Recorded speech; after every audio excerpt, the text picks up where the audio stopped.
Kalian pernah gak sih ketemu sama orang yang gak pernah peduli atau gak bisa ngerasa empati kepada orang lain? Hai teman-teman, perkenalkan nama aku Nurasila Rahmadani Dultianti. Aku adalah mahasiswi dari Prodi Tasawuf dan Psikoterapi. Kali ini kita akan menganalisis gangguan kepribadian yang ada di film It's Okay to Not to Be Okay karakter Ko Mon Young. Ayo, siapa yang udah pernah nonton film It's Okay to Not to Be Okay? Pasti tahu kan karakter Ko Mon Young? Nah, Ko Mon Young ini dianalisis memiliki gangguan kepribadian antisosial personality disorder atau yang disingkat dengan ASPD. Makanya kalau di film dia tuh sering disebut atau dijulukin psikopat atau sosiopat. Gejala yang ditunjukkan oleh Ko Mon Young ini sampai dia bisa dianalisis memiliki gangguan ASPD yaitu pertama dia kurang rasa empati. Nah, dia tuh kayak sering terang-terangan menyebut dirinya aku tidak peduli, aku tidak merasakan. Seperti dia tuh emang bahkan mengatakan bahwa dia tuh tidak memiliki empati kepada orang lain. Dia tidak bisa merasakan kesedihan atau apapun perasaan yang dirasakan oleh orang lain. Nah, yang kedua itu perilaku impulsif. Jadi tuh dia sering memberikan perilaku atau bersikap tanpa memikirkan resiko dari apa yang dia lakukan, seperti mengancam orang dengan pisau atau bahkan dia mengemudikan mobil itu secara ugal-ugalan di jalanan. Sedangkan kita tahu ya bahwa di jalanan itu banyak pengendara lain atau pejalan kaki yang bisa saja terganggu atau terkena akibat dari pengemudi ugal-ugalan yang dilakukan oleh Ko Mon Young. Nah, yang ketiga itu ada kekejaman masa kecil.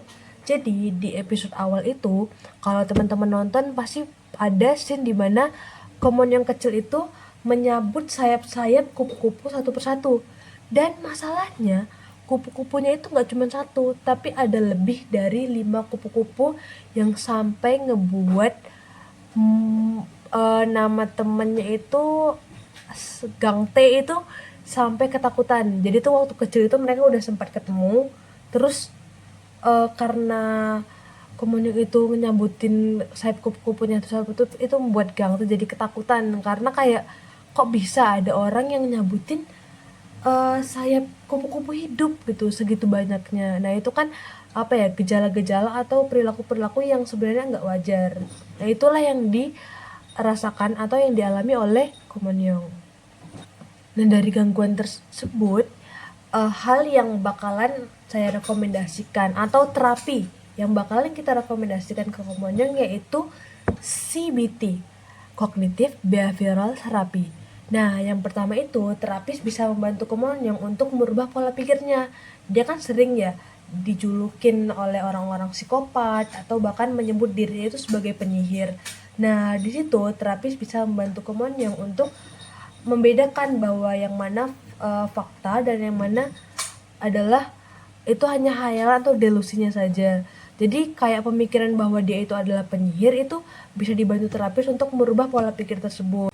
Pemikiran yang biasanya diderita oleh orang-orang yang terkena ASPD kan seperti aku harus kuat gitu, aku gak boleh baik, biasanya orang baik itu lemah gitu segala macam, atau aku harus mendapatkan apa yang aku lakukan. Nah, pemikiran-pemikiran tersebutlah yang akan dibantu oleh terapis untuk mengubahnya menjadi lebih positif begitu. Nah, yang kedua itu ada role taking. Jadi terapis akan merubah peran, seperti misalnya jika memberi pemahaman kepada Ko Mon Young.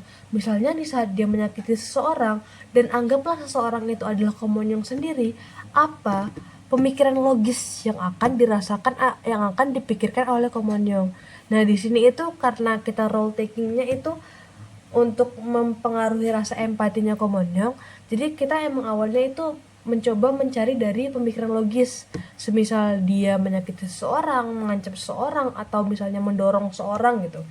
Apa pemikiran logis semisal dia menjadi seorang tersebut, apakah yang akan dia pikirkan? Nah dari situ bisa mengubah perspektif atau pola pikir dari Ko Mon Young.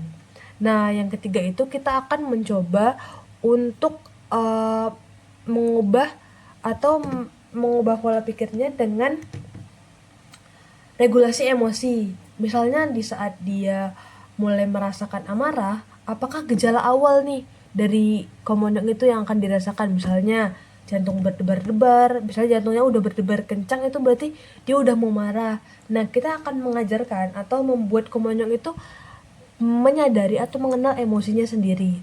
Dan misalnya dia ingin menyakiti seseorang atau misalnya dia ingin mengancam seseorang, daripada dia melakukan hal-hal yang buruk tersebut, kita akan mengalihkan kepada hal-hal yang lebih positif. Misalnya di saat dia marah, kita suruh tulis apa yang buat dia marah, dan misalnya dia ingin menyakiti orang lain, maka kita akan menyarankan untuk dia menggambar atau menuliskan apa yang buat dia itu marah sama orang lain. Nah, yang terakhir ini di penguatan positif. Di penguatan positif ini, nanti di saat Ko Mon Young telah melakukan hal yang baik atau telah berhasil nih melakukan terapi-terapi yang telah kita lakukan, kita akan memberikan kepada Ko Mon Young itu reward. Nah, hal tersebut akan memberikan perspektif baru kepada Ko Mon Young bahwa hal tersebut benar dan dia akan mendapatkan hal yang baik juga dari apa yang telah dia lakukan. Nah, itu dia tadi terapi dan juga analisis kepribadian dari karakter Ko Mon Young di film It's Okay to Not to Be Okay. Gimana nih teman-teman yang udah nonton? Ada komentar lain atau misalnya analisis lain dan juga terapi lain yang semisal ingin disarankan kepada Ko Mon Young atau misalnya karakter-karakter lain, bisa komentar di kolom komentar ya. Dadah.